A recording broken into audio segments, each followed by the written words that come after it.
It's funny you say that. I had the same conversation with two of my mates earlier today, and I said to them, the problem is if you're Man United, Arsenal, Chelsea, Liverpool, now you say Man City over the past few years because they've got the money in now. But when you see one of these big clubs here, you don't bring in a Lampard, a Solskjaer, Arteta to manage your club. Are you joking? He runs the youth team, bro. And the thing is, the question I said to these guys here, if Arteta hadn't played for Arsenal, would he have got the job? No and the chance. answer, everyone said no. I said, well then, why did you hire a manager because he used to play for the club? That's an absolutely stupid reason to hire a manager. Same as Ali. We got him just because. Remember, Ali was interviewing. It's just because he won 10 games on the bounce. If he had only won 4, you would have got somebody else. We would have got someone else. Yeah, Poch would have been there. I'll tell you straight, Poch would have been at Man United. Would have been there 100%. Yeah, 100%. So we all know why you got the job. Affinity Xtra. Be extra. The views and opinions expressed in this podcast may not be aligned to those of Affinity Xtra.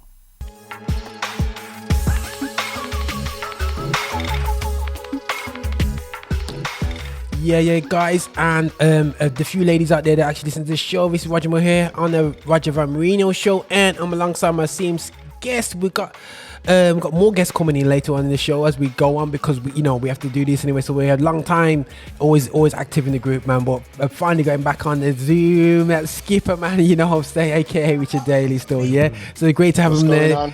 You know what I mean? So hopefully, I don't know if it coincides with Man United winning 5-1. It might have something to do with it, to be fair. Raise my head.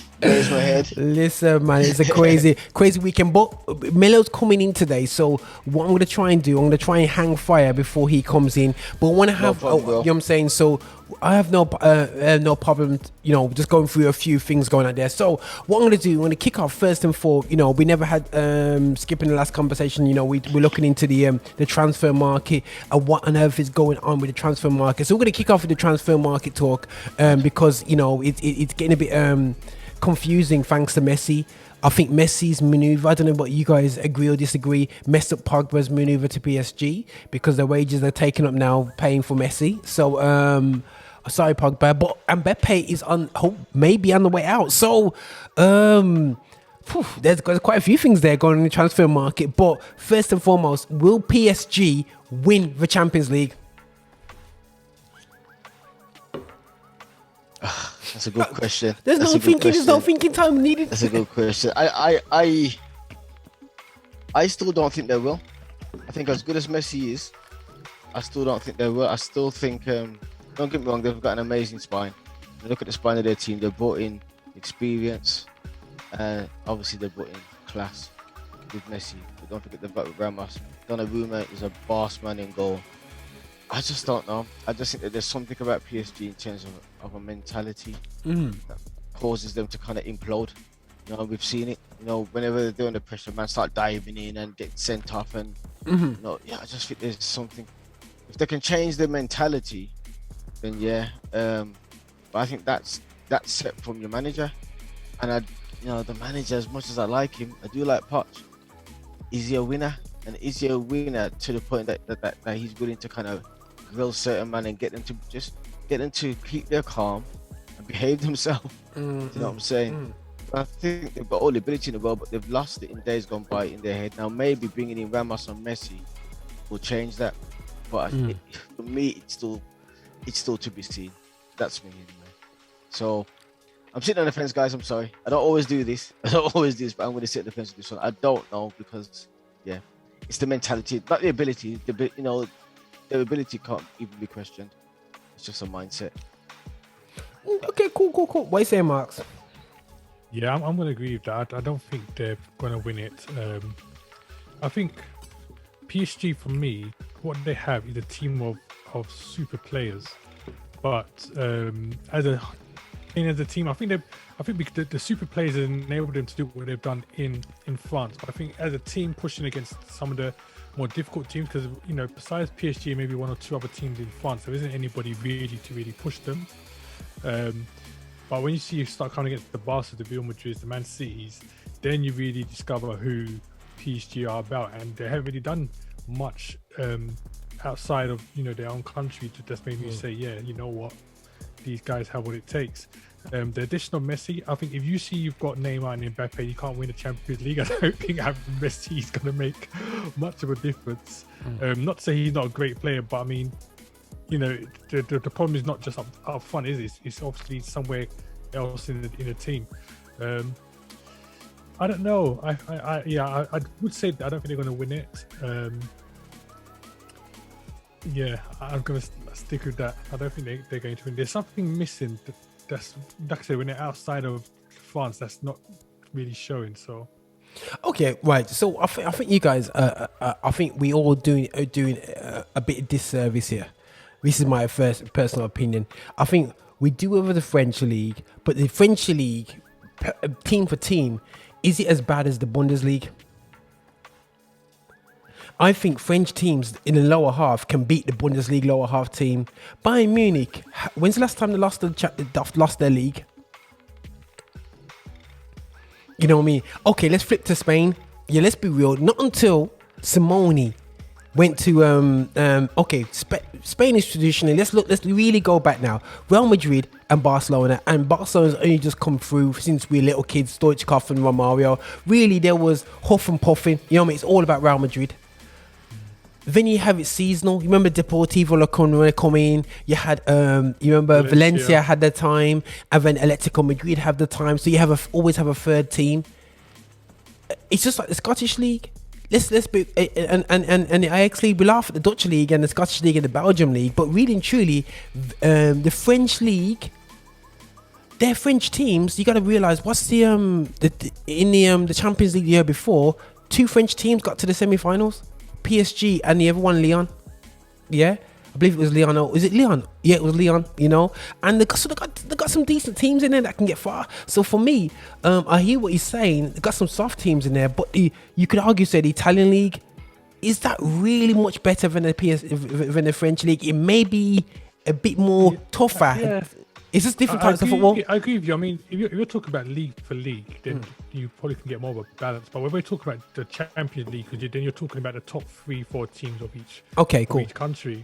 So then when you start thinking, okay, if you take the top 3 or 4 teams from each of the big nations, you know, and you pick PSG against all those top teams. Yeah. Are they going to do it? And that's where I think I stand and say, yeah, at the moment, I still don't think. I mean, at the moment, I'm still seeing more in some of the other teams in terms of the opportunity, I should say, to win the Champions League. I just feel that PSG, take away Mbappe, Messi, and Neymar. I don't see a whole load in that PSG team that's excites me. And I suppose you can make the same argument about when Liverpool did it. Take away Neymar, Mane, Salah, and them guys there. Yeah, right. You could say the same thing, but. I don't know. Van Dijk. I'm gonna stick with that. I don't think PSG are winning the Champions League with Messi there still. Can I just jump in? I was just gonna say what I will say in their favour is Barcelona and Real Madrid and Juventus are not as strong as they used to be. Sometimes when everything just lands right, and it just like you just so happen to win it because everybody else's pants. Do you know what I mean?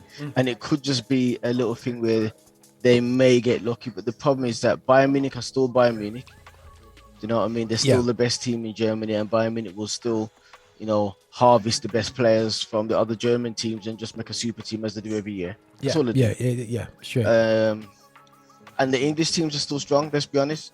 The English teams are still strong. Man City, if they get Kane, they're still going to be a problem. Man United are a bit stronger.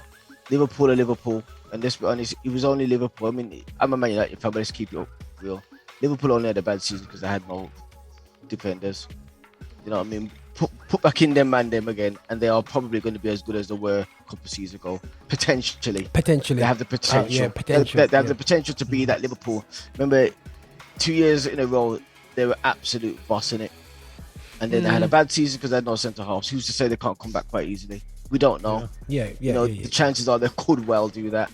So, PSG might struggle on that basis as well. Yeah, Barcelona and Real Madrid aren't that strong, but the others, the English teams are still the English teams, aren't they? So, and as I said, Bayern Munich, are still Bayern. I don't think there's going to be any threat coming from Italy. Juve, are kind of struggling now. They're not what they used to be. Hence, they won the team trying to push through the Super League.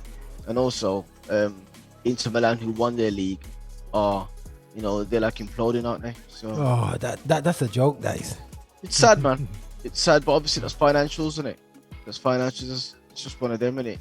COVID's hit everybody. Some teams it's hit harder than others. Yeah, for real. No, 100% here. I just feel that, you know, I thought it's like when Porto won the Champions League. You know what I'm saying? You have to. It's like when Aston Villa wins the Champions European Cup, in it. Everybody has to be at minimum. Get in trouble with the Villa fans with that one. But I get what you are saying there. I just feel that, you know what, they've bought in. Everyone looks at Messi. Yeah, you bought in Messi. Put Messi aside. They bought in Donnarumma. Yeah, and Navas. Donnarumma. Have you seen the size of that brother? That brother he's a monster. You know what I'm saying? Huge, man. He's huge. So you got him, and he's got good hands as well. You know what I mean? He's a good, intimidating. He's just a good keeper, and he's a very, very, very good keeper. So you got him. Ramos, who I'm not a fan of, is a great player, but I don't overly rate him like he's some superb, God bless defender. I just think that, you know, he's a great defender. I don't think he's as great as a Baresi or anything like that. But he's a winner. He's a bona fide winner. And that's why I think they bought him. I think they bought him because he's a winner and because of his experience. He probably doesn't play that many games, let's be honest, because PSG, they've got one or two decent defenders there. Yeah. But they lost Thiago, and you know, so they brought in my man, and I just think they probably bought him. I mean, who's to say they haven't brought him in for the dressing room? You know what I mean? Yeah. And I know that Ramos obviously would see himself as being a bit more than a glorified cheerleader, but there is that thing about, and as I said at the start, I thought that their mentality was broken. Maybe people like him and Messi can help to fix it. 100%. And Wijnaldum, who for me, Wijnaldum's a good player. He's a solid player. He's glue. He's glue for Holland. You know, he's so underrated at Anfield, and I'm sure if he was not so different in complexion, he'll get more praises from Graham Souness. But you know, but we'll get to Graham Souness later still, because Graham Souness gets to himself, man. You know, some people just leave there, and they're gonna just sabotage themselves. Yesterday, my man, he's shocking, and you know, he just shot himself in the foot, didn't he? Shot himself, he just embarrassed himself. Anyway, we'll get to Souness in a bit, because we'll get to Souness, but that was absolutely funny. But no, 100%. I think that for me, it's gonna be interesting with PSG. Obviously, they're gonna build up momentum. But you know, when you're watching his first round of games this week, I've been watching a lot of the highlights. I don't know if you guys have been watching the YouTube highlights, which is amazing. Well done to YouTube for just taking over things in that area, so we don't have to wait till match of the day. We just watch the highlights straight away. But I've been watching the PSG's highlights, and how many teams have they got off the bench? On the bench, not even in the bench. They had a team in the box. You had Messi, Neymar in normal clothes. They weren't even on the bench, they weren't even on the bench. So you're thinking, on the bench, what are you going to do when these guys are available? You know what I mean? Navas, the win. Is this a problem? I really rate Hakimi as a right back. I think as an attacking right back, he's quality. If Wan-Bissaka had a bit of his attacking ability, I'm sure he'll be playing for England, but fortunately he's not. But again, you know, we're looking for the perfect fullback, because I still think he's got his flaws going the other way defensively. I think he can get caught at. Yeah, I think he can get caught at defensively. I think so. I think because he's so good going forward, he neglects his duty sometimes going back, and you can get away with it in the French league. Can you get away with it in the Champions League? And you can probably get yourself into a comfort zone thinking, yeah, man, I can get away with this because I'm just me. I'm a boss, man. I got good pace. I can recover. And forget the basics. Look at Wan-Bissaka. I think Wan-Bissaka's the same because he can slide tackle. I think he relies on that. And if he gets positionally, if he gets just the basics of being a good defender, just because he knows he's got a good recovery pace and slide tackle. Hakimi, I think, is very similar. Similar, just because he's so good going forward. He's a midfielder, I think. He's a midfielder. Bro, for me, young players are coming through now, bro. Could never get into the defenses of back in the day, bro. You know what I'm saying? They can't defend as well as they could back in the day. No, defenders are, and this is what I'm saying. Like when you're judging strikers, like Maradona and Messi, Listen, bro, like Imagine, Chopper Harris. Imagine him with Messi. Do you think Messi? Do you think Messi could have got past him? I think the whole thing of football has definitely changed over the years, because I think Absolutely. back in the day, I think there was more emphasis on the art of football. So if you're offending, they just want you to defend. That's your job, innit? Yeah. If you're a midfielder, this striker, this. But now you got defenders that they want to come forward and do a little job. Yeah, you got centre backs, which are you sometimes seen in the up front. You know what I'm saying? So it's like. I think the whole thing of football has changed, and as a result of that, you've got a different style of players. But a man like a Nesta and a Maldini, you'll never have seen them trying to dribble the ball down the middle of the pitch, trying to get whoever. No. They just stick where they are, and you're just not going nowhere. Simple as that. Yeah. But do you think, guys, that what modern football is total football gone wrong? Because you remember, let's be real, guys. We grew up watching Ronald Koeman as a centre back. That's a crime. You know what I mean? He can't defend to save his life. You know what I mean? He's on there literally as a Moby just to set pieces. You know what I mean? And pass the ball. Yeah, great player. You know what I'm saying? But he was like the old version of Ramos. You know what I'm saying? But at least Ramos can defend a bit still. You know what I mean? But Koeman, I don't know if you guys saw him as a different player, but for me, he wasn't a really great defender, and everyone will get gassed about total football. But how many finals did Holland actually win? I think when you, I think everybody, it's funny because we do have this sense of you got to be good going forward. But if you can recall some of the best defenders, though, some of them were decent going forward. I remember a man named Franco Baresi. Baresi on the ball was quite good on the ball, and sometimes he'd bring the ball out to the back four. He would do. You know what I mean? And he'd do it really well sometimes. But yet, no one can tell me he was a poor defender, because he wasn't. His reading of the game was second to none. You know what I'm saying? And he wasn't a big guy, was he? No. It wasn't a big guy at all. Look at a man like Cannavaro. Cannavaro was a beast at the back. He was one of the smallest centre backs I've ever seen. But on the ball, he was decent on the ball as well. He wasn't poor on the ball. He could bring it out. Do you know what I mean? But I just think that we don't have a lot of them players anymore. Literally, it's all about how good are you on the ball, and people forget actually we can be a good defender and good on the ball at the same time. But them man are probably worth you 150 mil now, because them man are not a dime a dozen anymore. You know what I mean? It's gonna be hard to find them man, isn't it? No, 100%, bro. And like I said, the defending today is not as tight, so it's looking at who's got the best defenses now, and even like the Bayern Munich, everyone, you said how good they are, bro, but they're struggling after defending at the back. They brought the guy from Borussia Dortmund. Is it? No. I can't say his name properly. From Leipzig. Leipzig. Yeah, that's it. Can't say his name properly, but they brought him who I think's a decent defender, but he's gonna have to get settled. He got done on the weekend, bro. He did it, and he's got a mistake in him sometimes. He's young still. You know what I mean? He's still young. I think it's about, I don't know, he's about 22, 23. Yeah, he's a young guy. Yeah. He's fairly young. Although he's got a decent amount of experience behind him, but he's got a mistake in him. I think Bayern Munich, probably one of their best defenders, he's playing centre midfield. That's Kimmich. You know what I mean? Because Kimmich can play at the back. Because didn't he start off as a right back? He's right back. He's right back. Yeah. Because he took over from Lahm, didn't he? Yeah. Do you think they made a mistake selling Alaba? I don't They're think not going to get anybody to replace him. Sorry. Yeah. I agree with that. They haven't got anybody to replace him really at the back. They've got my man as a left back, Davies, and they've got someone else playing left back as well. Is it Hernandez or something like that? But they haven't really got anybody to replace him as a centre half. That's why they moved him into the centre, because they knew they were struggling there, I think. And obviously because they had Davies as well, so they could afford to do that. I don't know. I don't think they had a chance. I don't think they had a choice. I think he just wanted to go. Didn't he run down his contract? Yeah. I think something like that. So I think it was a free when he went to. I think so. I'm sure it was a free. He was going anyway, wasn't he? It was, yeah. It was a free, and he was talking about going to Real Madrid from day. There was that talk from about a good couple of years ago. I remember him going to Real Madrid ages ago. I'm surprised it took so long, to be fair. Okay, cool. Nah, it's a bit of a concern, like I said.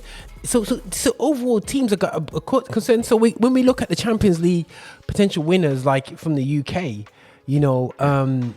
is Man City one striker away from winning everything? Okay, look like Grealish. I think the problem at Man City isn't their striker. I think the problem at Man City is their manager. And the reason I say that is, despite what he's doing, the reason I say that is, despite what they're doing in the Premier League, Pep has a reputation. When he gets to these finals, he always wants to try some funny business. You know what I'm saying? That's a good shout. He did it in the last final. Yeah, he did it final before. He kind of mixed himself up. That's what I'm saying, and that's what I mean by the problem is him, because he rather than stick to what has got him there, he thinks to himself, "No, I'm in the final now." He changed it, didn't he? Funny business, yeah. What did he do? I can't remember what he did. But he did something. He played a formation like what Spain did. Not Spain, Barcelona did years back in one of the Champions Leagues, where he had no striker, out striker. He just had 3 attacking players. Yeah. 3 attacking players. But he also did something. I'm sure he did in something. midfield. He had no Rodri and no Fernandinho. No Rodri and no Fernandinho. So he thought he can work out there. No holding midfielder. He played all season with at least one of them, and in some games 2 of them. Yeah. And in the final, he didn't play any of them. And I was just like, what? Idiot, man. Are you having a laugh? This is Chelsea are not a poor team. Yeah, man. And I couldn't get my head around that. He didn't play any of them. That was, to me, the biggest thing he did in that final. I thought, are you serious? Are you serious? Sterling wasn't really informed for Man City this last season. Sterling wasn't informed. And he should have just left Sterling on the bench, push up Gundogan because he's on fire. Yeah. And then, just put play Roger or Fernandinho. You got them there? Because if you notice, the goal it started from on the left-hand side, Chelsea's left and their right, but it came into the middle, and there was no one in that gap. There was a massive hole when the ball got played through to Havertz. Massive goal, massive gap. Huge. He's get confused. Where you see the end would have been. But I know, watching them on Saturday. Was it Saturday they played? Sunday they played Tottenham. So obviously the bookies kind of get vexed with that one. But we did say in the last show, there is a video out there, Grealish or Jadon Sancho. And there's one thing I have to say: as much as you can do step overs and skill off guys, pace is key in the roles. I don't care what anyone says. I know he's playing it against different types of. It's a different team and he's got to settle in. I understand that, but if you can't blow these days, you can't blow from a defender, you're struggling. You know what I'm saying? You know what I mean? That's just me, and that's my personal opinion. International football is different to Champions League and top Premiership football, because you can't pick the best. You work with what you got, and there's always going to be a weak defender. And it'll be interesting to see how he's going to fit in, because they've kind of played him out wide. When I think of Man City and the play they've had play out wide, they're talking about the Sterlings, the Souness. Over time, it's all pace. Yeah, so it'll be interesting to see how he kind of comes in and fulfills that same role and fits in with the team. I think when I looked at Grealish yesterday, I didn't watch the whole game, but from what I saw of it, I probably saw about 55 minutes of the game in bits and bobs. And from what I could see of it, I think he's struggling with a new system. Which it's gonna take time. Grealish has always played with Aston Villa, who've never had the ball. You come from a team who's never had the ball, so whenever it gets to Grealish, he's got space, because it's almost by and large on the counter, isn't it? Villa are not a possession-based team who have dictated the play to the point of City having it 78% of the game. Villa have not been doing it, so now you're talking about having the ball, and in positions when he's getting the ball all the time in the opposition half, because Man City push up just like Barcelona, so they play the whole game in your half. Really, she's getting the ball, and think about it, when he's getting the ball, he's got 3-4 man around him because there's no space. Because you got like 20 man in one half of the pitch now. Does that make sense? And even if he has got skill, and might get past one, but within like half a second, the next man's on him, snapping on him, on his touch every single time. And I looked at it yesterday and I thought, you got no space. And also where he was playing very close to Sterling, wasn't he, yesterday? Yeah. I think they're trying to do some central thing with him, innit? Yeah, but they were getting in each other's way and stuff like that as well. You know what I mean? So I think it's a system, and he might struggle. I said to my son yesterday, I said, boys, in a year or two's time, they might be looking to offload him. Because just because of the system, it's not because he's a poor player, but is he good at playing in confined spaces? Yes, we know his touch and stuff is good, But in terms of the fact that the whole game is condensed into your half, he's just not used to it. I think he can adapt to it. Yeah. Time will tell. Nah, 100, bro. 100. I really do kind of really feel in that one, you know. But do you think Kane will be a massive difference if they get him? Is Kane gonna go? You know what I mean? That's a question because, boy, Tottenham's doing Tottenham, isn't it? Really? Daniel Levy's doing Daniel Levy, bro. The man fooled the man into right signing a new contract and says, "Oh yeah, gentleman's agreement." You know, gentleman agreement, Daniel Levy. He's the most crooked man out there, bro. That's the thing about it. I don't know whether I believe there was a gentleman agreement or not. I don't know. There's talk about it, but if you got half a brain, if you're Harry Kane and you know Daniel Levy and you've seen how he scants off half your friends in the past, why would you shaking it and think everything's cool? When you know my man's track record, like, we can sit here and we can say that he's not a man to be trusted. So why would Kane look him in the eye, knowing what he's done to his brethren over the years, and think, yeah, man, I can believe him? Nah, you mugged yourself off, mate. You mugged yourself up right there. I don't believe this gentleman agreement at all. I don't know what it is, but something obviously it will probably come out in the wash, or maybe we'll just never know. Something don't sit right though. No, 100%. It'll come out in a book in a couple of years. It will. Look what Villa did with Grealish. It was quite clear. Boom. If you get an offer, if we get an offer for £100 million, we can go. And then I love what Christian Perslow did when he just kind of gave a little 4 or 5 minute speech explaining the whole thing from top to bottom. To me, that man went up in my estimation when he did that interview. As a director, when he just explained the whole thing. We had an agreement. This is what happened. Boom. That's why he's got to go. Grealish doesn't want to go, but this is why he's going. This, that, and the other. He wants to play Champions League football. That's how you manage a football club. Have you noticed Daniel Levy ain't said a word? He's ain't said a word, man. He's not said a word. But yet Kane's put his trust in him. Why? Listen, it's just it's a false thing. The Kane had himself. But talking about the Kane scenario, obviously the Kane scenario has brought up our good old enemy, Marcus's favourite centre midfielder, Graham Souness. He encouraged Marcus, inspired Marcus to support Liverpool. You know what I'm saying? Seeing the way how he was majestic in centre midfield, majestically, was a baller still, I can't lie. Majestically kicking down and literally broking man's legs. It was literally he did that too. But he could play still. Yeah, man. He could play too, boy. He can look after himself. But he was a nutter still. He was a nutter. He was dirty, man. But Graham Souness, man, got to be emotional. You know what I mean? And you know what, guys? Lost himself, man. Bro, it reminded me of, you trying to tell a white guy about racism. The way, when he tried to justify himself with some stupid talk. Oh God, man! When the way he said, "Oh, I know man's close to Kane, let it go," and I'm like, really? Lost himself, man. He mugged himself off, man. You know what was funny about it as well? You know what's so funny about it? Oh God! Michael Richards did not directly address him. Kane could have so Souness could have shut his mouth and not said nothing, but he was just like, he just couldn't resist the bait. He had to respond. Now I've watched it about 5 times. Not once did Michael Richards look him in his eye and say, "What do you think, Graham?" He never asked him nothing. He just had to give a response because he hates Pogba so much. He had to say something. Yeah, he just had to. He just fell for it, man. I'm not a fan of Pogba. I don't think he pulls his weight enough or whatever. That's still. I think he's a beautifully technically player, but he's somebody who could not work. I think it's just for his how much he was getting paid, how much he cost. Yeah, I get it. But the thing is, Kane, even when Mourinho and Pogba was at it, Pogba turned up to training. Even when every single time, so at least he's turned up. But when Kane goes on strike, man's trying to give man a blind on top of that. Man's trying to say that he didn't miss training. There's something behind it. I know certain things that you don't know. Graham, shut up, man. But he never missed training. My man missed training for a week and a bit, man. He didn't miss training. Bro, everyone knows he missed training. We all know exactly what the crack was. I'm not trying to defend him. Guys, if Pogba was late, if training starts at 10 and Pogba got there for 30:30, oh my gosh, they sent out the search party for him.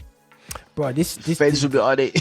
This sounds like shades of when my boss told me I wasn't my degree wasn't high enough. and then when I found out his degree was lower than mine, and he's on 10 grand more than me, I feel like shades of that happening right about now. Wow. Is it? Your degrees are high enough, it's higher than his. You know what I'm saying? So I really do feel the inequality going on there. You know what I mean? Because Pogba's a young black man who's earned a lot more money, and everyone's jealous of him. And fair play does his thing, but the key thing is he's turned up. And I know if Anthony was here, he would give his very just blatant thing. And I think, listen, it's blatant.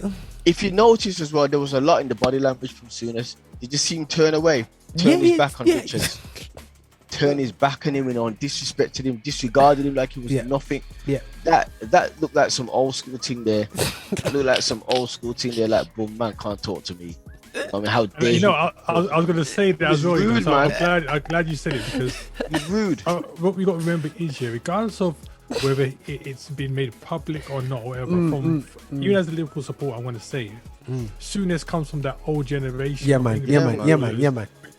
Just pure racism. You know what I'm saying? So regardless of whether he's shown it or not, regardless of how many black players he played with or not, he still comes from that schoolage. You know what I'm saying? Yeah, man. Definitely. So when you see man like Pogba is there now, the media are really saying whatever they want to say, but Souness, the way he was going on, right, it was almost like Pogba did something to him. Yeah. Like he owes him some money or something. Like he's dating his daughter. Like, dude, just let it go, man. And it's really crazy, because I think and the thing is, I've only seen Souness ever go on about a player like that when they've been a Liverpool player. You know what I'm saying? Yeah. But this is not even a Liverpool player, right? And the guy was just like passionate, like he was angry. Like this guy was bringing Liverpool down or something. Yeah, it was just mad. Did you see the bit before that though? Like the bit before he's fully disrespectful, because I love Michael Richards' point when he was pushing on the whole thing about, my man's treated like he's an angel almost, but he's mistraining. But yet my man's getting cost, and he ain't even said out of his own mouth that he wants to leave. He says maybe now is the time for a fresh challenge. He said that about a year or two ago, didn't he? Yeah. For a fresh start. But he hasn't said directly, I want to leave. Kane's made it quite clear when he did the interview on the golf course, I think it was before the season done with Gary Neville. He was quite clear. Yeah. He was quite clear, I want to move. Yeah. I want to play Champions League football, I want to move. But anyway, going back a bit, just before that though, they were talking about who was the best player. And my man named Mason Greenwood. And Michael Richards says, hang on, Pogba made 4 assists yesterday, and you said Mason Greenwood was the best player on the pitch. Like, remember, my man's also cost Bruno Fernandes last year. Yeah. So Souness was not going to say Pogba or Fernandes, so he's gone for someone else now. Oh, Greenwood was the best player on the pitch. Don't get me wrong, Greenwood is an absolute baller. He's a gem, and he played really, really well. But for him to, and then it was his response. When Michael sent for him now and gone, boom, Pogba got 4 assists, he says, it costs 100 million. He's supposed to get 4 assists. I was like, huh? What?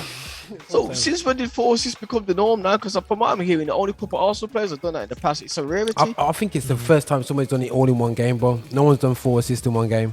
Nah. I think them man have. You sure? There was a list of Bergkamp.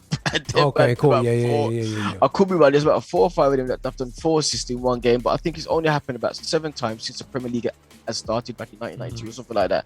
Crazy. It's a rarity. Crazy. So for when my man's gone, boom, it costs 100 mil. He's supposed to do that. I've gone to myself straight away. Okay, so everyone that costs couple bags is supposed to do that. Then, but let's see how this works out. Let's see how Grealish does it then. Yeah. Because if it's the norm, and he's 100 mil. Come on, then, Grealish. Where's your 4? I want Michael to drop down him next week about that 4 assists. About that 4 assists. And anyone that costs anywhere near that, come on, Neymar. Let's see your 4 assists per game. Mbappe. Well, Neymar costs 200 something mil, so should we not get 8 assists per game? Listen, man, what I'm saying, and this is the scary thing about it when it comes to, and I think that the sad thing is, guys, this is the complete sadness is, and this is why I just love this show, is that we are continually emphasizing the biasness towards non-black players that are right before our eyes, and when they're turning around and saying, oh, there's no racism, there's no this, there's no that, there's no biasness towards players who are browner than everybody else, It's a straight foolishness. Yeah. Because to be honest, I have to salute more. I've been doing the show this past the last season. I have to rate the black players who made it that far. So because the reality show is that we have seen. Okay, we both got all three of us. We're 2 phone calls away from academy, talking to academy people in the academies and stuff. Yeah, and we know the big academies are full of black players. Yeah, there's young black players, full of them. Yeah. But we all go, hold on a second, when we're watching certain teams like Burnley and Leeds and you're going, where's all these black players that were all in the academies? They're all filtered out at the age of 16 and 18, so very few are left over. So to make it, we have to be twice better than our colleagues. And I have to, I have to salute them. They're just another level. I must admit, the brothers are another level. A friend of mine who used to be a professional footballer, I'm not going to name him, but he used to be a professional footballer, talked to me once and says to me, he says, "Yo, Skipper, not only do you have to be twice as good in terms of your footballing ability, but he says you also have to go above and beyond, just in terms of your general attitude off the pitch." So I said, "Well, what do you mean by that?" I just thought, do you have to kind of like suck up to the coach and the other? And he says, "Nah, Skipper." He says, "Yes, that is true. You have to do all of that." He said it's also more about losing some of your identity as a black man. I says, "What do you mean?" I said, "Hold on, brother, talk some more." He says, "Skipper, I'll tell you straight, the things that I would hear them say, and I would just have to say to myself, do I have to ignore that now, or am I going to challenge it?" And he says that as a youth, when you think about it, as a youth, when you're like 11, 12, 13, 14, 15, 16, you can imagine how it's, it would be hard to challenge it. Because it's easy for us as big men, or any one of us as big men. Ant, when Ant kicks off, he kicks off hard. But I'm always a bit sympathetic, just because I've spoken to that one brethren of mine, and I know this geezer, as a black youth, is a serious brother now. But he's been honest. He said to me, he said, "But Skipper, growing up like in the 90s and trying to make it, sometimes I had to shut my mouth. Sometimes I knew that if I'd said something, boom, expect to not get played." And when you're 14, 15, 16, it's not that easy to make that decision, because you've got to remember that a lot of the things that you're doing is not with your rational mindset. You're doing it based on your emotions and your feelings. You know what I mean? It's easy for us to say, boom, man, if you talk up. Yeah. No, I hear easier said than done when you're young. You know what I mean? And he was telling me, and my brother was telling me about the things that he was encouraged to try to fit in with, even just things like the partying.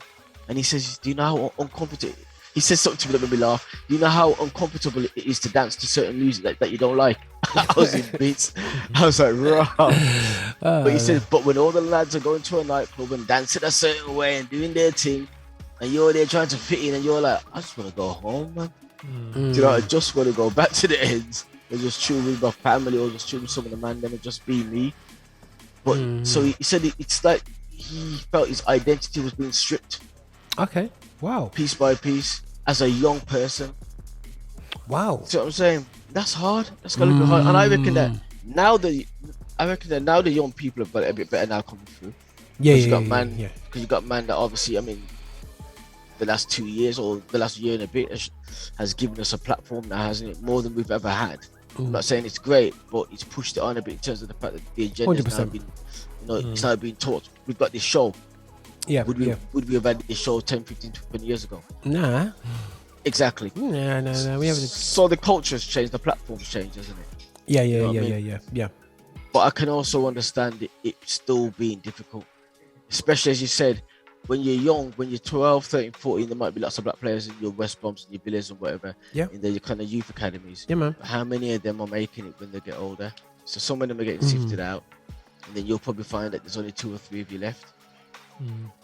Then what do you do? And then very few of them make it with the lower leagues as well, because the lower leagues is like the old culture from the 90s and 80s, and and it's like they struggle in them leagues. And something that I said, my brother-in-law's nephew, he played for Blues on the he came on for Blues the other day, and I just said to him, he's got to fight to get into the Blues team, and sometimes as well, the lack of role models that some of these guys have and the situations that they have to be understand. I'm hearing tales of young black players coming out of academies because they struggle to follow instruction. Yeah, and you know what I'm saying, certain things like that, and you've got it harder, but sometimes some of our young culture where they ask too many, questions, are not going in there right and whatever, still without the fatherhoodness, when we can grab up our sons and go, boom, listen, yo, this is what it is. They're used to being told stuff. Sometimes the youngsters are just not used to being told stuff. They're the bosses. They're the men of the house. You know what I mean? So when you go into a football scenario, it's not yes sir. They're like, listen, I'm the boss, man. Who are you talking to, bro? You know what I'm saying? And I think they're going to see that more and more now because the youth culture has changed as a whole as well, not just black kids. Yeah, 100%. City kids, especially city. Changed. Yeah. The whole culture's changed now, so they're going to see that. They're going to see at these academies that work has to be done more and more in terms of the mindset, understanding young people. That's for every background because, as I said, the culture's changed. It's not yes sir, no sir, 3 bags full sir anymore. No, they will ask you why. Nah, I've got a different perspective on it. I'm going to try it this way, and you're like, what? Because I see it in school every day. The teachers obviously who grew up in my generation, I expecting them just to crack on with it. The young people saying, why? Yeah. Why? And the look of astonishment and the lost look on some of the teachers' faces, like, did my man just answer me back, or did he just ask me a question? Yeah. And the kids are looking at you like, where's my answer? I'm still waiting. I did ask you a question. Listen, man, you don't ask teachers question, man. But listen, look, we're not gonna wait around too much for Melo. Let's get to it, man. Let's get to it. Right, let's hit off with Liverpool, guys. Liverpool, DJ Marx, is Liverpool gonna get away with going back to long ball with Van Dijk? Yeah, nah, John. Morning, Roger. He said quarterback balls straight up to Jack. Pink couple the other day. Still, that was kind of sexy. Still, the pink couple the other day. He said, "Go on, Marx. Go. So tell me how you gonna diversify your game so Thiago can come in." No, I think Liverpool right now, I think they're at a decent place. I think it's the problem for me is the kind of injury that Van Dijk had and some of these other defenders that we had. Even though they're coming back in, usually these are the kind of injuries that when the players come back, they're never the same. So I'm interested to see if we're going to get the Van Dijk from a couple of seasons ago on that kind of level.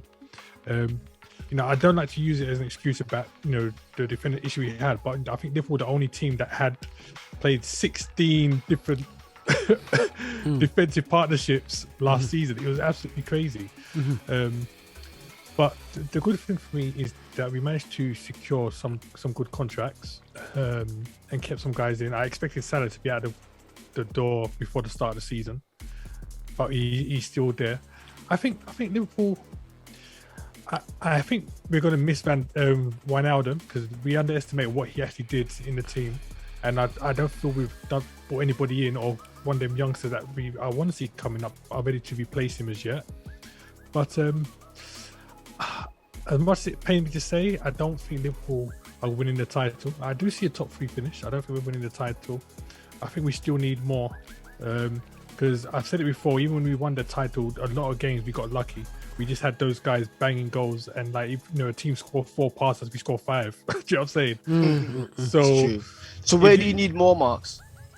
I think we need more in defense. I think we need a proper striker. Okay. Even though these guys are banging, the problem is that if these guys have a bad game, we haven't got a second plan. We just bring on somebody else that plays in the same position as them on a wide. We haven't got like an out-and-out striker like your Kanes and those kind of guys. So I think we need an out-and-out striker, maybe 2 midfielders.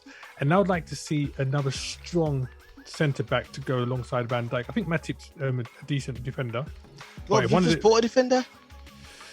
This is the How thing. much more defenders you want, man? No, but this is the thing for me is that we buy defenders, but I'm talking about defenders that are coming in that that are solid, like Van Dijk, ready to go, like Varane. Anyway, so hold on. But then there's a balance in that. You're saying that you want them to buy another Van Dijk. That's how it sounds. Not necessarily another Van Dijk, but for example, I want them to bring in someone that Van Dijk doesn't have to carry. You Varane. understand?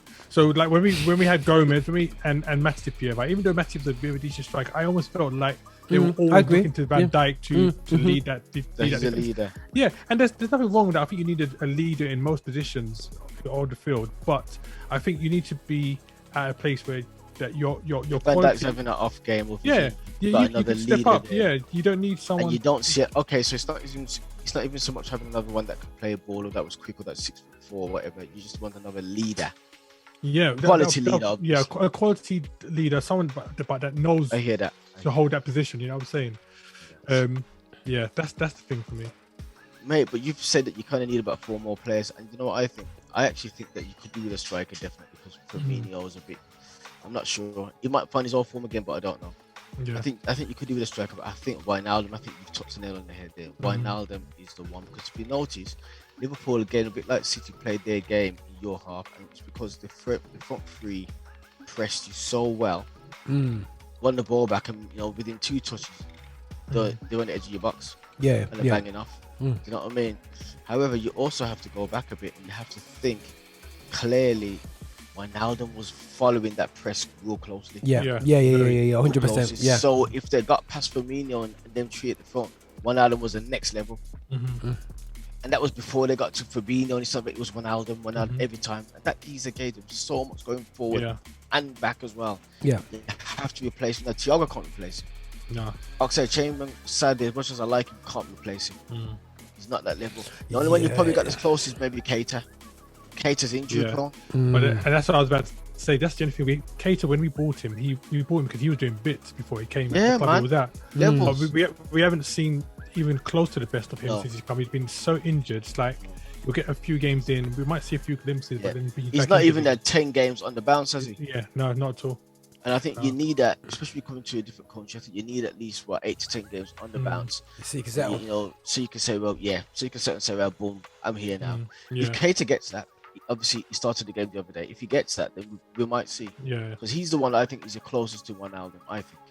Yeah, I probably would agree with that. But again, until we, like you said, we get that 10 on the bounce, I can't put no faith in him because we need someone there that's going to be game out. Every season we guaranteed to play in at least 30 games. Yeah. You know what I'm saying? Yeah, that's what you need. I don't see him in that, so. Nah, because he's always broken down, man. Yeah. Broken down. But I do think having Van Dijk back makes a big difference because I noticed even the other day when I watched the game against Norwich, yes, it's Norwich, but when I watched the game, straight away that line was further up. It changes everything. But people underestimate how Van Dijk is a game changer. As much as I'd love him to have signed for Man United, you know what I mean? Well, that's boys his fault. That brother there is a game changer just because he's so good. It means that, again, he reminds me of Rio Ferdinand because he allows you to bring the ball. He allows you to play 20, 30 yards further upfield. Yeah. Then your whole system changes. Yeah. Take him out of the team, you drop 20 yards back, suddenly you got a problem. Suddenly, if he's not in the team, Liverpool end up being where Man United were last season. With the 2 men at the back without pace. It just changes everything, doesn't it? So that's why I actually think Liverpool will be, if they can keep their man fit at the back, they might be close to where they were. Maybe not exactly where they were because guys are older now and stuff like that. But they might be close. But Wijnaldum's massive. He's massive, and definitely agreed. Like that striker, because if we, for example, was to have a situation with our front three, like what we had with our defenders, where suddenly Mansell got injured, we're in trouble. You are in trouble. We're in trouble because we haven't got no one off the bench. Yeah. If you lost 2 of them, you're going for Shaqiri and Origi. them man will give you 1 good game in 10. Yeah. You know what I'm saying? So, we definitely need to bring in some guys, man. I mean, I would love. I don't believe it for a second, but I would love if the rumors of Mbappe coming were true. Because that's fake news, man. I tell you that for free. It's straight fake news, bro. I would never believe that, but if you got him, the fact that he's come out publicly and say he would only ever go to Liverpool or Real Madrid, he's Liverpool supporter. So I don't believe it. I don't believe it. I'm gonna. It's nice to hear it. It's nice to hear. You know what I'm saying? It's nice to hear. Bro, he ain't gone down to where, once he drives up that road, he comes off the airport, he goes, John, he's at the wrong turn and end up in Manchester. And he'll be like, yo, I'm sure I want to be around here when he's at the Merseyside, mate. He'll be like, here for the rest of my next 4. Nah, he ain't gonna stay around there. Can I say something though? You mentioned a really good point though, Marx, in terms of you thought that Salah would have been gone by now. Yeah. I think again, going back to COVID and going back to where teams are financially now, I think a lot of transfers have not happened because of that, because of that. Yeah. Loads, because clubs now can't even like they're trying to give people away, and they're saying they can't afford his wages. You know how much man would have probably gone on a free by now because clubs are just saying that I need him off the books, but teams are saying I take him, but I can't pay him. Everybody's struggling, and even maybe somebody, because I'm sitting there watching Man United thinking, yo, when you hear Barcelona are over £1 billion in debt, when you just go and just like take 5 of their players, quick time, bro, just offer them some change, but maybe we can't pay them. You know what I'm saying? Bro, maybe we can't pay, because you would go straight in there and say to yourself, but Barcelona are struggling. Let me offer them some peanuts right now. In fact, all of Spain's struggling. Let me offer them some peanuts and take 4 players. You would go for De Jong. You know what I mean? You go back to Real Madrid and say, give me Casemiro because I need a CDM. He's on 28. You know what I mean? You would do that really because what's in that ignorance? I know I'd be like, yo, get out my checkbook. But maybe the truth is Man United, because they can't get rid of some of their players, they can't afford to put nobody else. Wages. It's Man United. Wages. It's full players at the board. You know, from Van Gaal, big contracts. Van Gaal era. They keep extending contracts. Let these guys go for free. Let them run out the contracts. Yeah, through no way. Call it good business. Whatever. No one's buying them. No one's buying Phil Jones. Nobody wants them, and you have to be willing. But it's not just Man United, because you're right, Roger. They gave Phil Jones a fat contract the other day, about like a year or 2 ago. Why? But then Chelsea can't get rid of some of their players as well. Oh, Chelsea's got some. Spurs can't shift their players. Liverpool probably can't shift their players as well because them clubs are high payers when it comes to wages. But now if you look, they're all struggling. No one can't get. And the thing is as well, some of them are dumb. Man United asking £20 million for man like Pereira. Are you mad? Bro, I'd give you 20 million to take him. Bro, you know what I'm saying? £8 million. I mean, he's an £8 million player, but also players are happy to sit on the bench. Yeah, you know what I'm saying? Back in the day, players is a pride thing. They don't want to be on the bench. You know what I'm saying? These days, players want to don't mind being paid big bills on the bench. You know, man was listen. I'll take a pay cut to go and play every week. You know what I mean? Them days of them players. You know what I'm saying? It's a total different culture. But let's get to before time goes out too much. Man United, mate. You know what I mean? Obviously, we got some Man United fans in the Zoom call here. We empathise with Liverpool. I don't think they're gonna be that good. That's my personal opinion. Anyway. Why not, Raj? Why not? I just think that the front three ran out of gas. And I do think the jury is out. Jota, they're relying on Jota, and the jury is out on the boss man. What's his name? Klopp. Because Klopp did the same thing with Borussia Dortmund, burn him out after 3 seasons. Yeah, and this is the first time he's had to rebuild. And who is he bought? How is he rebuilt? You can't rebuild with broken legs and healing. You got to rebuild properly. Has he got the ability to rebuild? Rebuilding is one of the hardest things to do. You know what I'm saying? You know, we disrespected rebuilding because Wenger and Ferguson made it look so easy. You know what I'm saying? You know, and then afterwards you're going, hold on a second. Ferguson really is the best manager ever. Really and truly now. Ferguson has made it look very complex, isn't it? Winning a club at that level is more complex than you think it is. Yeah. And as you said, the rebuilding is massive. Then you got to get rid of players that nobody wants. Yeah, but I think the difference with Klopp and some of the other managers, you guys may not necessarily agree, is that I see that when he's playing the youngsters at Liverpool, for example, I feel he generally wants to like get them to become first parts of the team. So even when they make mistakes here, right? Like Curtis Jones and people like that. So even when they make mistakes, they're still going to get game time, development. Where some of the other bigger managers, I feel like you bring the youngsters, you don't play well or you have bad game. You know you're getting one game. Yeah. You know you're getting one game. How many times, Roger, Man United play the geezer once? Listen, man, but and you don't see him again for 2 years. Well, you have to rate Ollie because he played David James again. Daniel James, whatever his name, Daniel James. Listen, man, I like the kid, man, but it's time to It's got good art in it. Yeah. It's like bless him, Lord, bless him. You know, he's going up the wing and he's going bless him. He's a blessing. You know, he's a blessing. But so how you feeling? You know, me watching Man United, I got vexed because obviously they got it to 1-1, and I was ready to kick off, man. And then obviously we just pulled away on them. We had a call. We spoke briefly after before. Skipper, and we realized that, you know, end of the day still, It's Leeds. It's Leeds. I mean, it's Leeds and the play open. so open. Mm. Yeah, the play so open. Leeds will either beat you 5 or they're gonna give you 5. Yeah. Give you an opportunity to score 5. Yeah. It's Leeds. So Yeah, it's good to do that though against Leeds though. oh gosh, it was brilliant. It was nice because it was Leeds. You know, I'll put this to you guys though, because when it comes to Man United, one thing that I've always thought over the past couple of seasons is that if you guys will just say, you know, we're gonna have a season where we just play Greenwood up front for most of our games, you've got, for me, you've probably got the potential to build one of the best strikers in the Premier League. I have not seen a striker as two-footed as Greenwood for a very, very long time. Yeah. I mean, that left foot goal that he scored, it was ridiculous, and and goals just as bad with his right foot as well. Yeah. I think if you give him a season where you say, you know, we're going to give you 25 games and let him build his confidence, let him build the thing, you guys are a serious striker. I think they will. You know, the good thing about this, Sancho is crucial, and even keeping Lingard crucial with keeping my guy in the centre. Greenwood needs to stay in the centre and not do what they've done to Rashford. They mash up Rashford's game by playing him on the wide right and wide left. Because Rashford was a centre forward, But this whole formation thing, you know, I agree with you.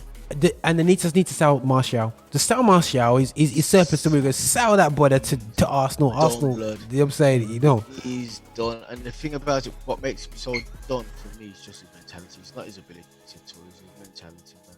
Soft, brother. The brother's soft. Yeah. I mean, Sancho, just imagine. So easy. Yeah, no, 100%. Imagine you got Rashford coming back. You've got who else wasn't there? You got Varane obviously going to come in and whatsoever. You know what I'm saying? Who's that? Sorry, Cavani as well. Like, listen, man, this Sal Martial, man, he's surplus we go. I'm sure Real Madrid might want him. You know what I mean? Because they won't get Mbappe or something like that. Still, you know, something like that, man, will happen. Hopefully, Arsenal will take him, man. Arsenal will take him. He was meant to be there in the first place. Arsenal will take him. Yeah, man, they can have him, mate. Have him. To be the second TRE on me. Well. No, don't say that. But no, when I look at Man United, I agree with you about Greenwood. He's a centre forward. You know what, as well, you know, Marx? You know what? He reminds me of a young Bobby Fowler. I don't know what it is. Maybe it's just because he can back from anywhere. Obviously, Fowler was all left. Yeah. I mean? You know, although Fowler did get the odd goal with his right, you know what I mean? And he was left foot and head for Fowler. He could head a ball, man. He could head a ball, that brother. And you know, that's one thing that Greenwood doesn't have yet. Can't head a ball. He's openly said it himself. You know what I mean? He's openly said it himself. But maybe just in some of his movements. I mean, everybody was liking him to Van Persie, but I don't know.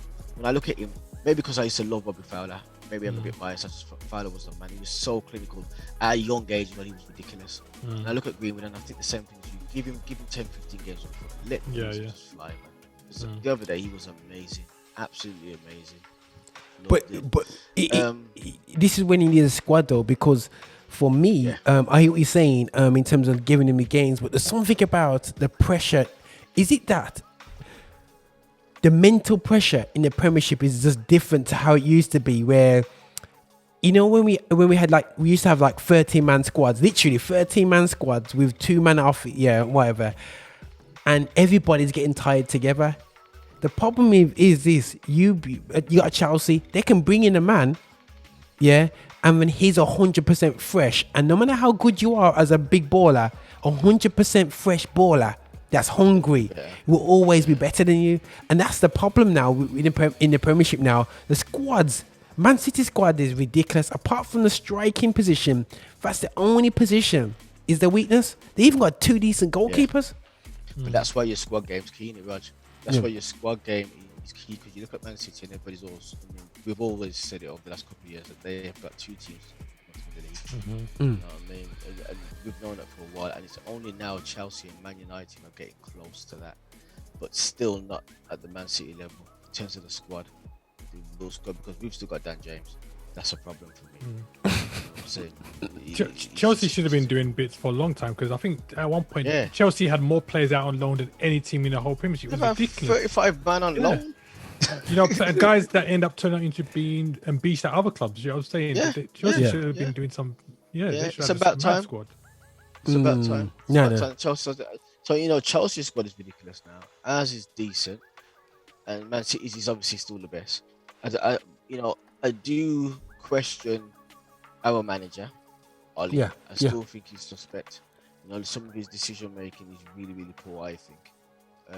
And it needs to get better. Look at Chelsea.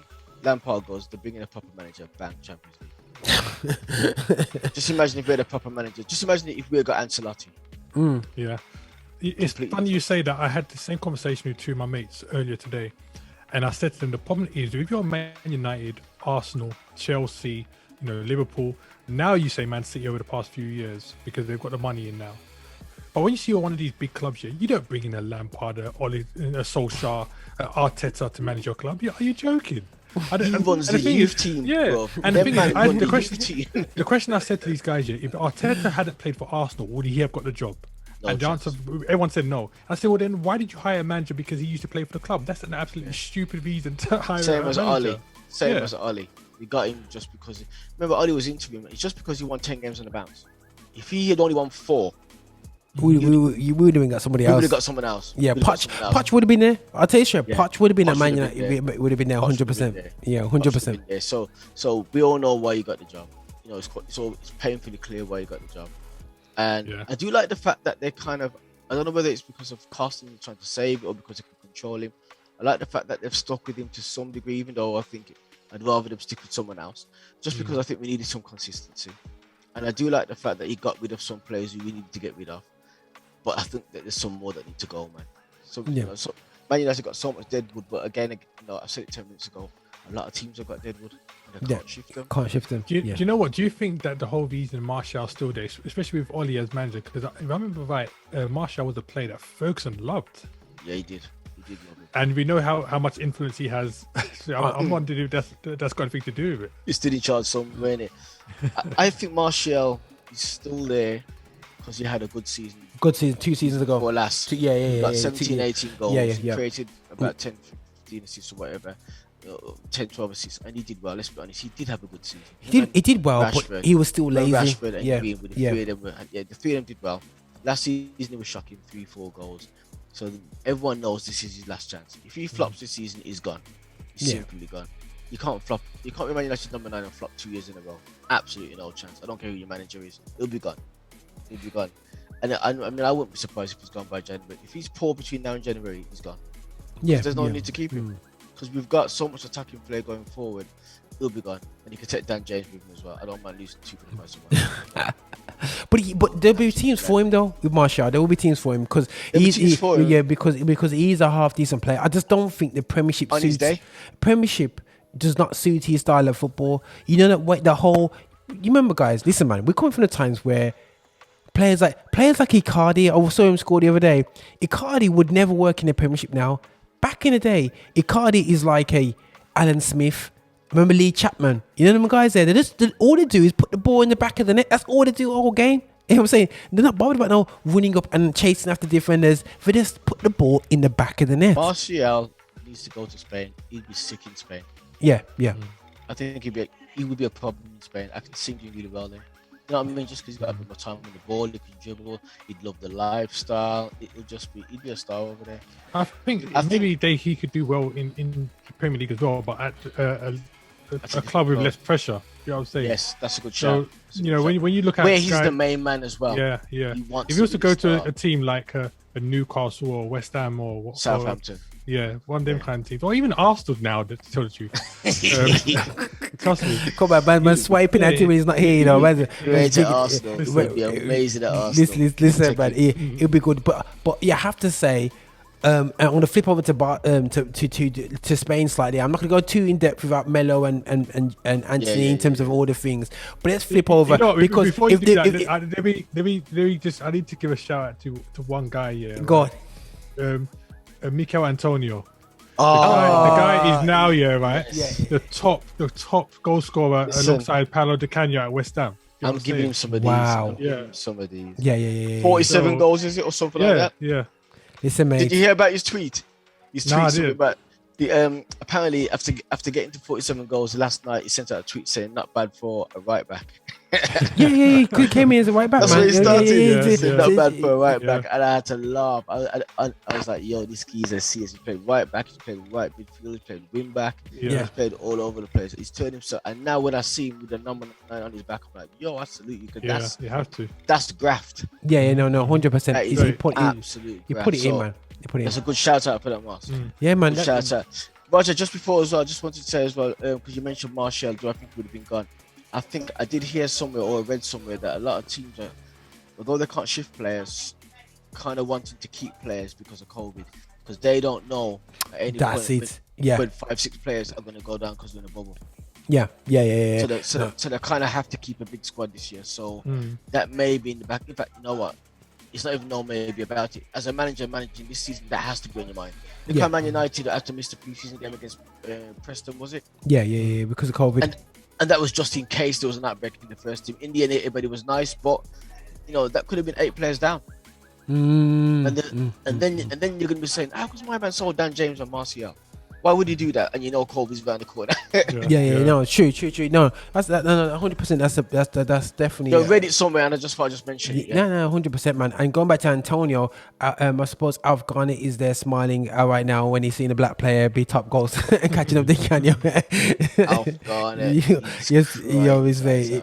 So everybody is there. But listen, I'm sure Martial could do well at Barcelona because Brother Braithwaite was one of the top man. Yesterday. An assist. So and you got Depay. Braithwaite runs and looks like he wants to play football. Yeah. Martial only wakes up when the ball comes to him, and he sulks even when he scores, bro. His whole mentality is wrong. Braithwaite looks like he wants to play football, like he's glad to be a professional footballer. And he runs. Martial for me is like a Balotelli. He's like literally you have to play ball to feet if you wanted to get anything out of it. Oh yeah. It's them part footballers, isn't it? Them wicked ballers, and when you pass it to them, it's slightly out. And it's not to the feet. But turn around and go, listen, to my feet, to me. And when you pass it to his foot, he loses it. And when you go, we'll pass it to his feet, and there's too many. But he's like a hood baller, man. That's a hood baller thing. He's the kind of guy that you can't please. No matter how you play the ball to him, he's not good enough. But it's very interesting. But going back to go and talk about Barcelona, you got now Depay is now the new Messi. What's what you got? I can't take that guy serious. What you can't? Don't you feel that Depay would do a good job at Barca?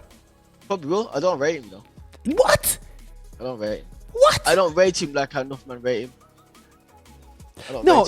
You're thinking of the old. Right. You're thinking of the Old Trafford Depay. No. Okay. All right. Okay. From what I saw in the Euros, and let's just go from then onwards. That's comment. Yeah. Okay.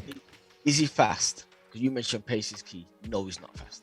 He's a black. Is guy. he skillful? Used to be. The fast he used to be. Is he skillful? Is he going to beat 3-4 man and whip it top corner? No, he's not going to do that either.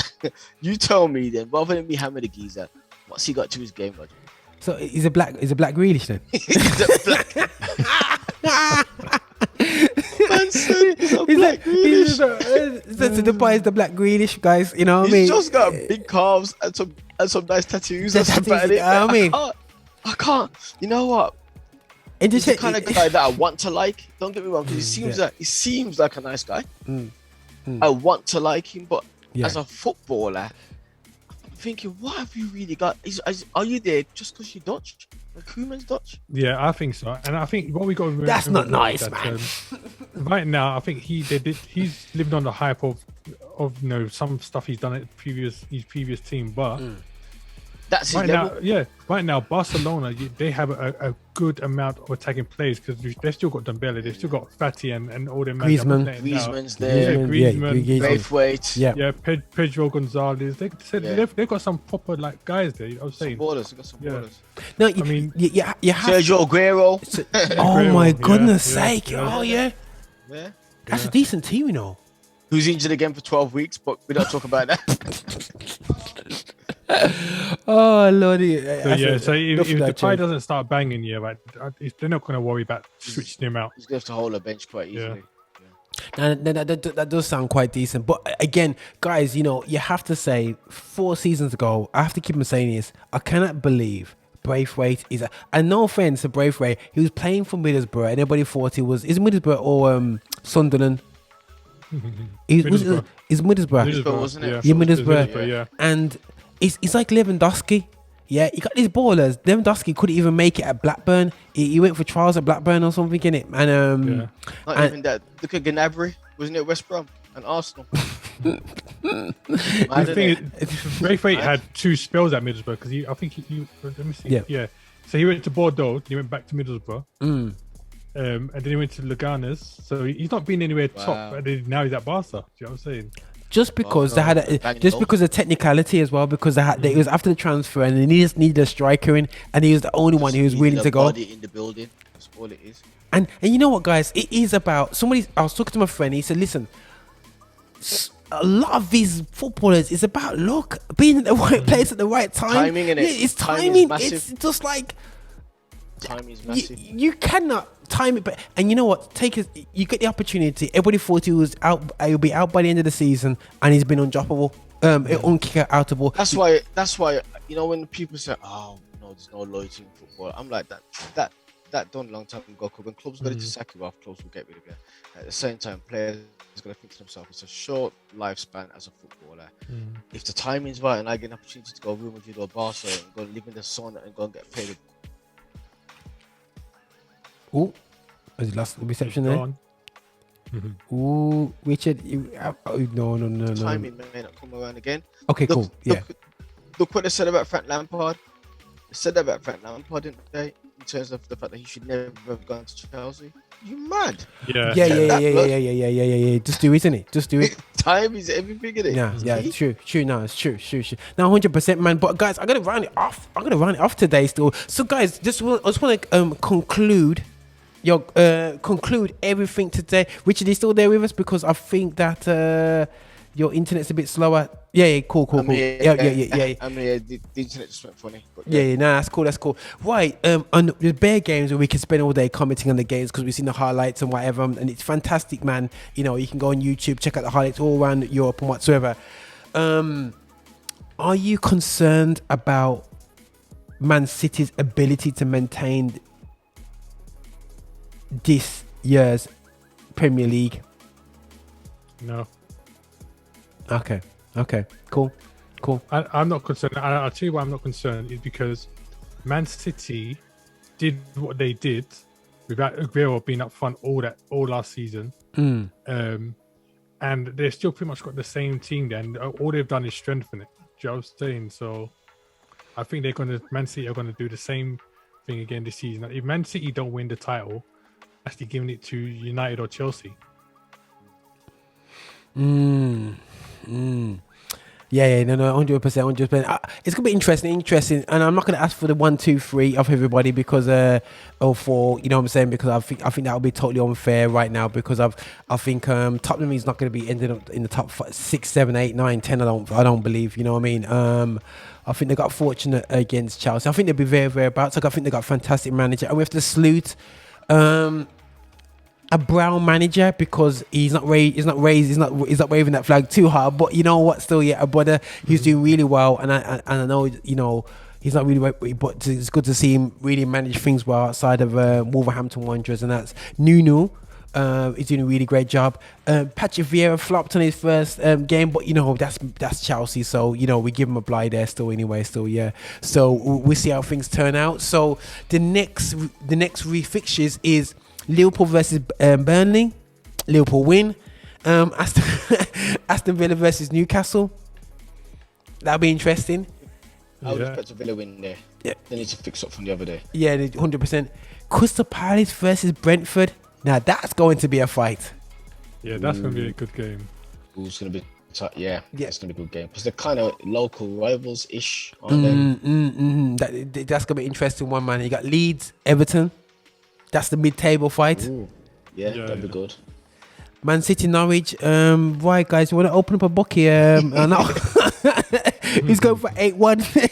and that's not the odds. It's gonna be a mad You know one. what? It's gonna be a mad one. I'm on them guys. I like to go against the odds. So I would give you a 10. I'm gonna play on Norwich and hope for them to give me like a little £500. It's about For money. to get a good, nice raise out of that. And Brighton, Watford, you've got a big one. Arsenal, Chelsea. It's not even big anymore. It's just Chelsea gonna just batter them. It's not even close, is it? You know what I'm saying? He's just he's just embarrassed. Crying shame of happened to Arsenal. But sure. Yeah. Be careful with Southampton as well. I think they have lost Ings, and I don't think they're going to recover too well. But it'll be interesting because they're playing Man United. Man United's got them away, and then Wolverhampton's at home against Tottenham. So it's going to be interesting. Interesting. So listen, guys, I'm excited about the season. I don't know about you guys, you know what I'm saying, but we're here to identify madness. And Graham Souness, you flopped, you got caught out, and you showed the uncle, your true colours. Yeah, man. Yeah, what do you call it? The RAF uncle. You know what? The Marines. I was just gonna say Gary Neville didn't help himself either. Gary Neville showed me. Ooh, you saw that. Where Gary Neville was there backing Souness and chatting waffle as well, and I expected better from him because I thought he would have understood a bit better. But what I saw from Gary Neville was a similar mindset, but even more so than that, it's a personal thing. Because remember, Gary Neville and Paul Scholes, them man were around when Pogba was 13, 14, 15. And when Pogba bounced, Gary Neville was in the first team. And they know stuff that we don't know. They don't, so they know whether they, and them man will feel as if Fergie was disrespected. Them man of Fergie's boys, isn't it? Fergie was disrespected. My man mugged him off, and that runs deep. You even hear it sometimes when Paul Scholes talks about him. In fact, I've heard Paul Scholes talk openly about him and say, boom, he should have stayed, but he couldn't wait. He bought him when they brought me back. Remember, that's when he left, when they brought Scholes back. Gary Neville and Scholes, brethren. There come many conversations them two must have had about that. Let's keep it 100. So whenever I hear Gary Neville not backing Pogba, you know what it is. You know what yeah. 100. That's in your subconscious. You can't get rid of that. It's there, man. It's there. 100%. And poor Michael was ready to fight. Michael was getting his jacket on. I said, "You want some?" And the guy said, "Calm down, guys, calm down." Michael's like, "It's okay. Yo, come for me then, Souness, if you think you can come with." Michael was alright, man. Michael was alright. I think he held it, man. I think he was alright. I don't think he was even angry. I think he was just passionate. If you notice, that's how he talks. Yeah, no, that's how he talks. Yeah, I know. People talking about ready sauce and crisp and cake, and he's gonna get passionate about it. That's how he talks. Yeah, man. But he said something that I thought to myself. Out of all the things he said, did you hear the last thing he said when my man said, "We'll leave it till next time. We can part this," and he says, "We're here to be neutral, aren't we?" I was like, "Both shots fired." When he said that, I was like, "Yes." You don't see Mike on telly for 6 months. It's because of that last thing he said. Wow. We are here to be neutral, aren't we? And he's kind of saying that Unaman are not neutral. Unaman have clearly got biases against Paul Pogba. I love that he said that. I was like, yes. And the thing is, them man can't even sack him now because it's going to be too obvious. Yeah. So straight. There's a bit of riots if he gets sacked, man. It'd be like Sacco, innit? Yeah, man. It'd be like, my man's backing up that man and you've sacked him. Here we go again. I'll be interested to see how Nuno's received back at Wolves when he goes back on the weekend. So that'll be interesting. No, they're going to show nothing but love towards Nuno. Because I think they'll love love. He didn't even leave in a bad way, did he? Yeah. He was calm. Yeah, I think he was calm. I think they've got to love him. Look what he's done for them, man. Yeah. Yes, man. If they show me any disrespect, that would be poor. That would be absolutely poor. Wow, that fan that was giving the racial abuse to Rio won't be there. he might be locked up. He might be locked up for 3 months. We'll find out from Stu Ward, man. We're gonna find out because I'm sure he's on that case as well. Tell what's gonna be interesting. Even though this ain't a black thing. Yeah. When Man City play Villa, that's gonna be interesting. Yeah.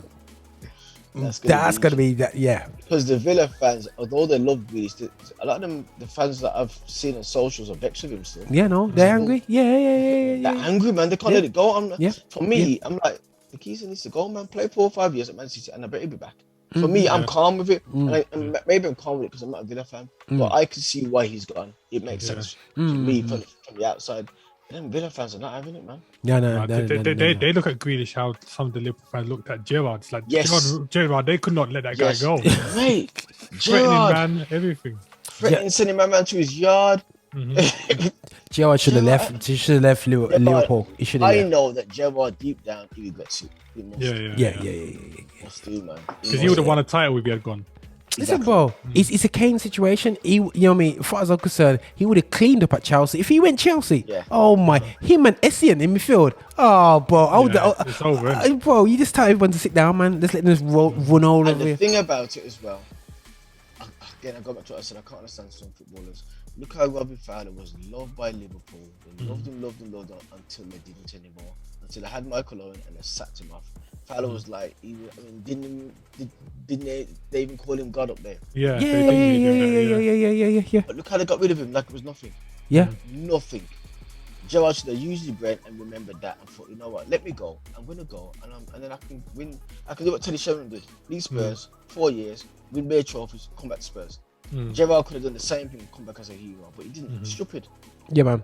Yeah, don't think for themselves anyway. But listen, guys, we're gonna out this out because you know, big man can just talk about football all day long. Still, because we can start talking about Ruud Hawley and spend the next half an hour talking about special footballers. But we're not gonna introduce the original dread man. You know what I'm saying? But listen, the real Ronaldo. Oh, listen, R9. You know what I'm saying? The real R9 man. You know, do not start with. We touched that debate last time, man. You know, Mbappe or R9. But we're not gonna say that. We park on that, man. We're parking that, man. Parking that. But listen, guys, thanks for jumping on, man, today, man. And I'm gonna lock this thing on. And I'm just gonna close off, guys. Thanks for listening into the Roger Van Moorinho Show. This is how we do it. Big up to my guys, Skipper and DJ Marx.